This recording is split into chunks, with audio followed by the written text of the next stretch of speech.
Hello दोस्तों, मैं काजल ठाकुर आप सभी का आपके अपने यूट्यूब चैनल में स्वागत करती हूँ। दोस्तों, आप कैसे हैं? उम्मीद करती हूँ कि आप सभी लोग बहुत अच्छे होंगे और आपकी तैयारी बहुत अच्छी चल रही होगी। दोस्तों, 2025 में हमारे पास दो दो परीक्षाएं इंपॉर्टेंट हैं। एक हो गई हमारी महिला परीक्षा भर्ती परीक्षा और दूसरी हो गई शिक्षक भर्ती परीक्षा वर्ग 3। दोस्तों, हम आज के टॉपिक में हम कॉमन टॉपिक पढ़ने वाले हैं जो हमारी परीक्षा में क्या आने वाले हैं, बाल विकास संबंधित महत्वपूर्ण प्रश्न। तो दोस्तों, आइए आज हम करते हैं बाल विकास के महत्वपूर्ण प्रश्न जो हमारी दोनों परीक्षाओं के लिए अत्यंत ही इम्पोर्टेंट होने वाले हैं। तो दोस्तों, हम पढ़ेंगे आज हमारे बाल विकास संबंधित प्रश्न। तो आइए बढ़ते हैं आज के पहले प्रश्न की ओर। दोस्तों, आज का पहला प्रश्न है हमारा, किसने बेबी बायोग्राफी नामक बाल कथा की रचना की? अर्थात किसने बेबी बायोग्राफी नाम की एक पुस्तक लिखी है, रचना की है? तो इस प्रश्न का सही उत्तर होगा दोस्तों पेस्टोलॉजी। ऑप्शन नंबर सी हो दोस्तों इस प्रश्न का सही उत्तर होगा। नेक्स्ट क्वेश्चन दोस्तों हमारा, थाइमस ग्रंथि का संबंध है। थाइमस ग्रंथि का संबंध किससे है? तो थाइमस ग्रंथि का संबंध दोस्तों हमारे सीने से है। कहाँ से दोस्तों? सीने से। ऑप्शन नंबर ए इस प्रश्न का सही उत्तर होगा। थाइमस ग्रंथि हमारे छाती में पाई जाती है। नेक्स्ट क्वेश्चन दोस्तों हमारा, गर्भावस्था की अधिकतर अवधि कितने दिन की होती है? अधिकतर पूछा है तो कितने दिन की होगी दोस्तों? तो यह होगी 330 दिन की। दोस्तों, गर्भावस्था की जो अवधि होती है वह होती है 280 दिन। दिन में 280 दिन, सप्ताह में हो जाएगी 40 सप्ताह और माह में 9 माह 10 दिन। कितने दोस्तों? 9 माह 10 दिन। यह गर्भावस्था की अधिक जो अवधि होती है और अधिकतर अवधि 330 दिन होती है। दोस्तों, आपको याद रखना है। अगला प्रश्न दिया दोस्तों हमारा कथन से। कथन पूछा गया है हमसे यहाँ पे, शिशु के जन्म के समय के बाद यह निश्चय किया जा सकता है कि भविष्य में उसका स्थान क्या होगा। यह कथन किसके द्वारा कहा गया है? तो दोस्तों, शिशु के जन्म के समय वह निश्चित किया जा सकता है कि भविष्य में क्या बनेगा, उसका स्थान क्या होगा। तो यह कथन कहा गया है एडलर महोदय के द्वारा। ऑप्शन नंबर डी इस प्रश्न का सही उत्तर होगा। एडलर महोदय ने कहा था कि शिशु के जन्म के कुछ समय बाद हम यह पता कर सकते हैं, यह निश्चित कर सकते हैं कि शिशु का स्थान भविष्य में क्या होगा। आपको यह बात याद रखनी है। हमसे हमारी परीक्षा में कथन पूछे जाएंगे, कथन तो कम से कम पूछे जाएंगे। इसलिए आपको सभी प्रकार के कथनों को क्या करना है, याद तो नहीं करना है, लेकिन आप थोड़ा सा तर्क लगा के उसे दिमाग में बिठा सकते हैं। आइए बढ़ते हैं हमारे अगले प्रश्न की ओर। अगला प्रश्न दोस्तों हमारा, किसे बादशाही या शहनशाही अवस्था कहा गया है? तो दोस्तों, यह किसे कहा गया है? यह कहा गया है शैशव अवस्था को। ठीक है दोस्तों, आपको याद रखना है, शैशव अवस्था को बादशाही या शहनशाही अवस्था कहा गया है। नेक्स्ट क्वेश्चन दोस्तों हमारा, जीन सांख्यिकी सिद्धांत के प्रवर्तक कौन है? जीन सांख्यिकी सिद्धांत का प्रवर्तक कौन है दोस्तों? तो इसके प्रवर्तक हैं दोस्तों फ्रांसीसी गाल्टन। अर्थात ऑप्शन नंबर डी दोस्तों इस प्रश्न का सही उत्तर हो जाएगा। अगला प्रश्न दोस्तों हमारा, श्रवण संवेदना कब तक विकसित हो जाती है? अर्थात सुनने की क्षमता कब तक नवजात बच्चे में विकसित हो जाती है? तो इस प्रश्न का सही उत्तर होगा दोस्तों ऑप्शन नंबर सी, जन्म के तुरंत बाद ही क्या होता है, श्रवण संवेदना जो है विकसित हो जाती है। नेक्स्ट क्वेश्चन दोस्तों हमारा, शिशु जटिल वाक्यों को बना सकता है, सही आयु का चयन कीजिए। तो दोस्तों, शिशु जटिल वाक्यों कब बन सकता है? तो वह बना सकता है 5 वर्ष में। ऑप्शन नंबर डी इस प्रश्न का बिल्कुल सही उत्तर हो जाएगा। अगला प्रश्न दोस्तों हमारा, दंत सूत्र 2102/2102 गुणा क्या आएगा? इसमें दोस्तों जो सूत्र दिया है वह दिया है बच्चों का। किसका दिया है दोस्तों? यह बच्चों का दिया हुआ है। तो इस प्रश्न का सही उत्तर हो जाएगा 2। इसमें 2 का गुणा करेंगे तो कितना हो जाएंगे बच्चों के दांत? 20। कितने जाएंगे दोस्तों? 20 दांत बच्चों के हो जाएंगे। नेक्स्ट क्वेश्चन हमारा, शिशु की नाल काटकर माँ के शरीर से अलग करना कौन सी अवस्था कहलाएगी? जब प्रसव होता है, प्रसव के बाद में क्या होता है दोस्तों, प्लेसेंटा शिशु के साथ में बाहर आता है। उस समय पे जो गर्भनाल होती है उसे हम कितना मतलब क्या काट जब प्लेसेंटा को काटा जाता है तो उस समय को क्या कहेंगे, उस अवस्था को हम क्या कहेंगे? तो दोस्तों, शिशु की नाल काटकर माँ के शरीर से अलग करना, इसे हम परचूनेट पीरियड कहेंगे। क्या कहेंगे दोस्तों? परचूनेट पीरियड के नाम से हम इसे जानेंगे। नेक्स्ट क्वेश्चन दोस्तों हमारा, 3 से 6 वर्ष का बालक अर्ध स्वप्न में रहता है, यह कथन किसने कहा है? अर्ध स्वप्न मतलब थार्नडाइक। कौन दोस्तों? थार्नडाइक ने क्या किया है, यह कहा है कि 3 से 6 वर्ष का जो बालक होता है वह अर्ध स्वप्न में रहता है। इसे किसने कहा है? यह थार्नडाइक महोदय के द्वारा कहा गया है। ठीक है दोस्तों, आपको याद रखना है। नेक्स्ट क्वेश्चन है हमारा दोस्तों, निम्न में से दृष्टिबाधित बालक से संबंधित नहीं है। दृष्टिबाधित बालक को दोस्तों ब्रेल लिपि की आवश्यकता होती है, विशेष प्रकार की छड़ी की भी आवश्यकता होती है। 3D आकृतियों का स्पर्श से भी उन्हें मतलब उपयोगी होता है। किंतु हियरिंग एड यह कहता है श्रवण संबंधी बालक के लिए होता है। इसलिए इस प्रश्न का सही उत्तर हो जाएगा दोस्तों option number B, hearing aid. यह क्या है, दृष्टिबाधित बालक से संबंधित नहीं है। अगला प्रश्न दोस्तों हमारा, कोई बालक यदि डी को सी लिखे या पढ़े तो वह कौन से रोग से पीड़ित है। तो दोस्तों यदि ऐसा कोई बालक जिसे लिखने में अक्षमता होती है तो उसे हम डिसलेक्सिया के नाम से जानेंगे। किसके नाम से, पढ़े या लिखे तो दोस्तों इसे हम डिसलेक्सिया के नाम से जानेंगे। यदि लिखने में दिक्कत होगी तो डिस्ग्राफिया हो जाएगा, डिस्ग्राफिया हो जाएगा, और पढ़ने में होगी तो डिसलेक्सिया, और दोनों का हो जाएगा तो डिस्प्लेक्सिया के हम इस नाम से जानते हैं। तो इस प्रश्न का उत्तर जो होगा दोस्तों अभी हो जाएगा डिसलेक्सिया। आइए बढ़ते हैं अगले प्रश्न की ओर। अगला प्रश्न दोस्तों हमारा, हरलाक ने किस पर प्रयोग किया है। तो हरलाक महोदय ने प्रयोग किया था दोस्तों बंदर पर। ऑप्शन नंबर डी इस प्रश्न का बिल्कुल सही उत्तर हो जाएगा। आइए बढ़ते हैं अगले प्रश्न की ओर। अगला प्रश्न है हमारा, राज्य बाल संरक्षण सेवा द्वारा पश्चातवर्ती देखभाल कार्यक्रम के लिए कार्यक्रम चलाने वाले एनजीओ को प्रति बालक अधिकतम कितनी राशि दी जाएगी। तो दोस्तों इसमें आपको बिल्कुल याद रख लेना है कि एनजीओ के द्वारा प्रति बालक जो अधिकतम राशि प्राप्त होती है वह होती है 2,000 रुपये। कितनी दोस्तों, 2,000 रुपये। राज्य बाल संरक्षण सेवा द्वारा पश्चातवर्ती देखभाल कार्यक्रम के लिए, कार्यक्रम को चलाने के लिए एनजीओ को प्रति बालक अधिकतम 2,000 पर बालक 2,000 रुपये की राशि दी जाती है। नेक्स्ट क्वेश्चन दोस्तों हमारा, वर्तमान में प्रदेश में कितने सखी निवास हैं। तो वर्तमान में प्रदेश में 2 सखी निवास है। कितने दोस्तों, 2 सखी निवास हैं। अगला प्रश्न है हमारा, वर्तमान में राष्ट्रीय महिला आयोग का क्रम कौन सा है। तो वर्तमान में राष्ट्रीय महिला आयोग का जो क्रम होगा दोस्तों वह 10वें नंबर का होगा। ऑप्शन नंबर डी इस प्रश्न का बिल्कुल सही उत्तर हो जाएगा। नेक्स्ट क्वेश्चन दोस्तों हमारा, राज्य महिला आयोग की 6 सदस्यीय समिति में कौन शामिल नहीं है। तो कौन शामिल नहीं दोस्तों और कौन शामिल है। तो इनमें शामिल है अधिवक्ता, स्वास्थ्य विशेषज्ञ, सामाजिक कार्यकर्ता। किंतु विधानसभा नेता प्रतिपक्ष जो होते हैं दोस्तों यह 6 सदस्य समिति में नहीं होते हैं। राज्य महिला आयोग में यह शामिल नहीं होते हैं। अधिवक्ता, स्वास्थ्य विशेषज्ञ और सामाजिक कार्यकर्ता को किया जाता है, सम्मिलित किया जाता है। आइए बढ़ते हैं हमारे अगले प्रश्न की ओर। अगला प्रश्न दोस्तों हमारा, बाल संरक्षण आयोग भारत में कितने स्तरीय है, अर्थात बालक संरक्षण आयोग भारत में किन किन स्तरों पर कार्य करता है। तो यह दोस्तों राष्ट्रीय, राज्य और जिला स्तर पर, तीनों स्तर पर यह कार्य करता है। नेक्स्ट क्वेश्चन हमारा, आरटीई 2009 कानून की किस धारा में प्रवेश प्रक्रिया का उल्लेख है, अर्थात शिक्षा का जो अधिकार अधिनियम है दोस्तों 2009 का आया था, उसमें किस धारा में क्या किया गया है, प्रवेश प्रक्रिया का उल्लेख किया गया है। तो यह किया गया है दोस्तों धारा नंबर 13 में। ऑप्शन नंबर डी जो दोस्तों वह बिल्कुल सही हो जाएगा, धारा नंबर 13।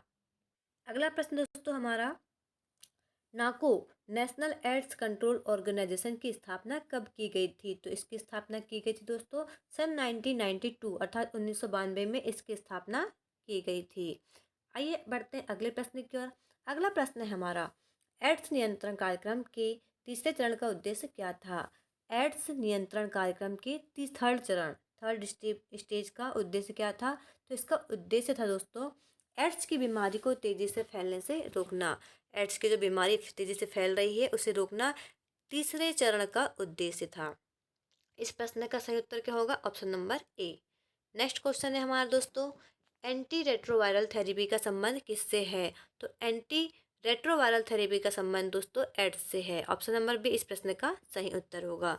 नेक्स्ट क्वेश्चन है हमारा, बचपन बचाओ आंदोलन का संबंध किससे है। तो दोस्तों बचपन बचाओ आंदोलन का संबंध जो होगा वह किसने किया था। तो कैलाश सत्यार्थी के द्वारा यह आंदोलन चलाया गया था। कैलाश सत्यार्थी इस प्रश्न का सही उत्तर होगा। नेक्स्ट क्वेश्चन है दोस्तों हमारा, बाल विकास का तात्पर्य क्या है, अर्थात बाल विकास का अर्थ क्या है। तो दोस्तों बाल विकास में क्या होता है, बच्चे का बौद्धिक, मानसिक, सभी तरह का शारीरिक विकास, अर्थात बालक का सर्वांगीण विकास ही बाल विकास कहलाता है। ऑप्शन नंबर सी दोस्तों इस प्रश्न का बिल्कुल करेक्ट आंसर हो जाएगा। ठीक है दोस्तों, आइए बढ़ते हैं हमारे अगले प्रश्न की ओर। अगला प्रश्न है हमारा, अधिगम को प्रभावित करने वाले कारक में कक्षा का आकार कौन से कारक में शामिल है। तो दोस्तों अधिगम को प्रभावित करने वाले कारक में कक्षा का जो आकार है या शिक्षण प्रक्रिया संबंधी कारक होगा। ऑप्शन नंबर सी इस प्रश्न का बिल्कुल सही उत्तर हो जाएगा।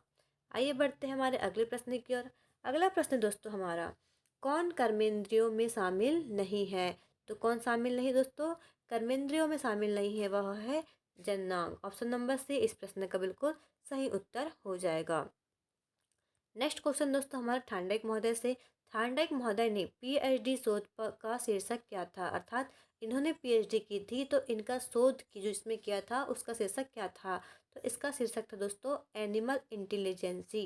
इन्होंने पशु विज्ञान के जनक कहा जाता है। इन्होंने जो शोध किया था शीर्षक था एनिमल इंटेलिजेंस। ठीक है दोस्तों, आपको याद रखना है उनकी पुस्तक का नाम भी एनिमल इंटेलिजेंसी था। नेक्स्ट क्वेश्चन हमारा, बच्चों पर टेलीफिल्म का प्रयोग किसके द्वारा किया गया था? तो दोस्तों बच्चों पर टेलीफिल्म का जो प्रयोग किया गया था वह किया गया था अल्बर्ट बंडूरा के द्वारा। किसके द्वारा? अल्बर्ट बंडूरा के द्वारा। यह इनका सामाजिक अधिगम का सिद्धांत है अल्बर्ट बंडूरा का।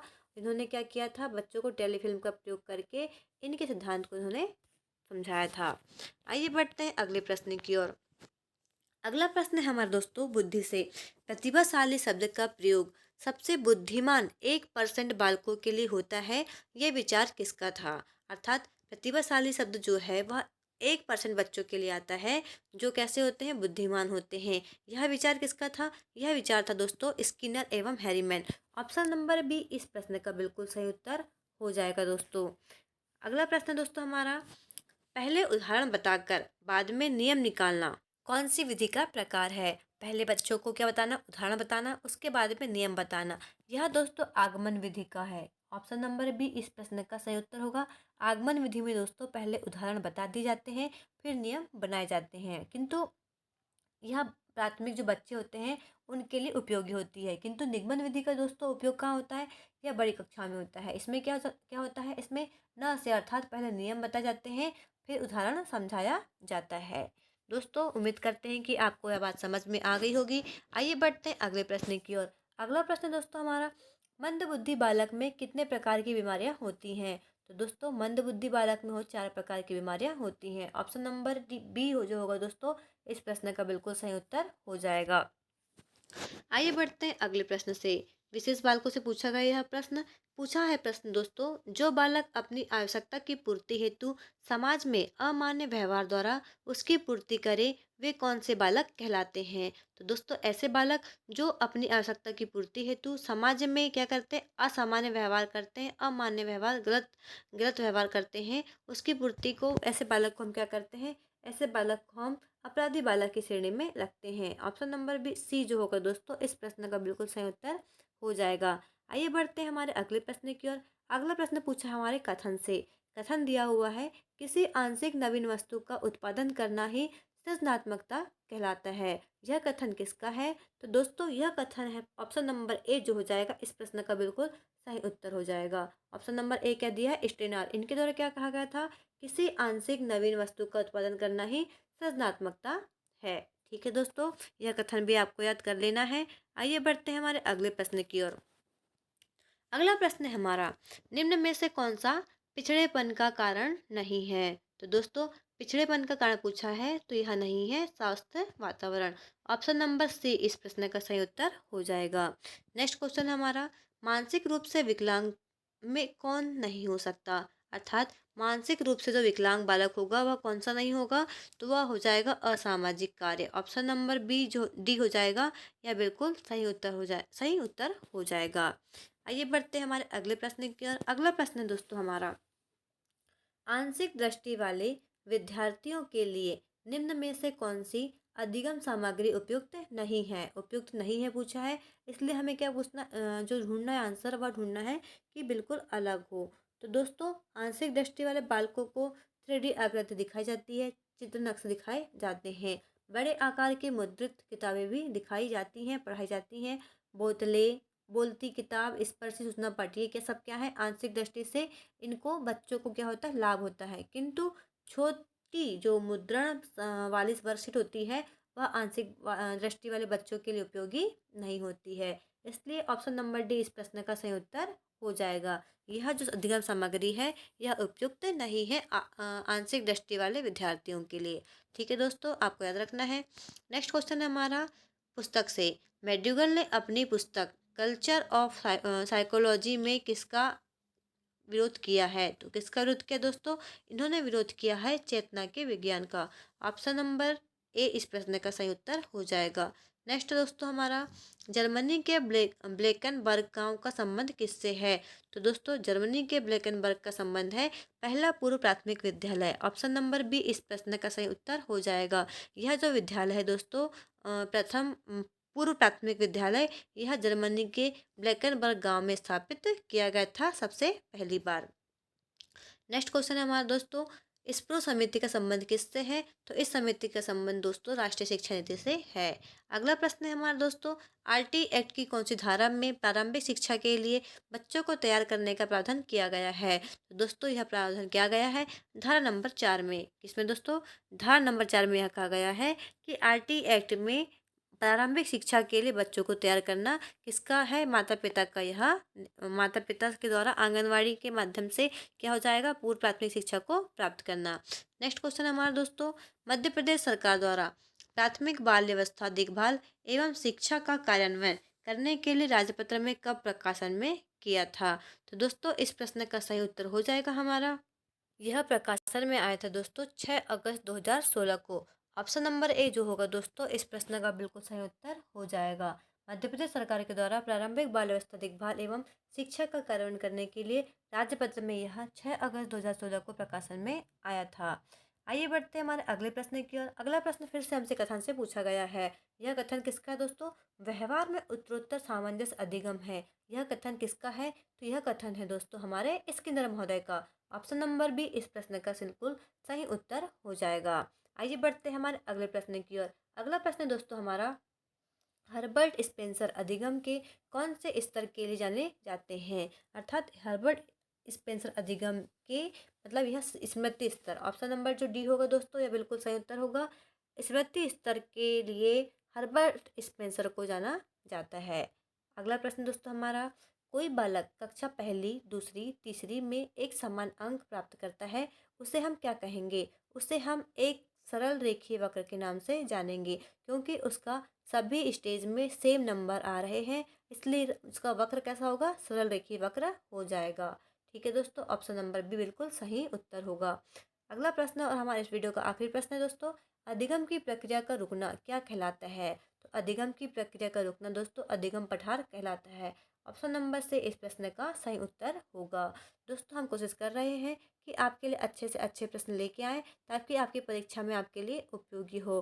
तो दोस्तों हमेशा वीडियो को पूरे अंत तक देखना और आपको यदि वीडियो अच्छी लगी हो हमारे जो क्वेश्चन समझ में आए हों तो हमारे वीडियो को लाइक अवश्य करना और चैनल को अवश्य सब्सक्राइब करना ना भूलना। ठीक है दोस्तों, धन्यवाद।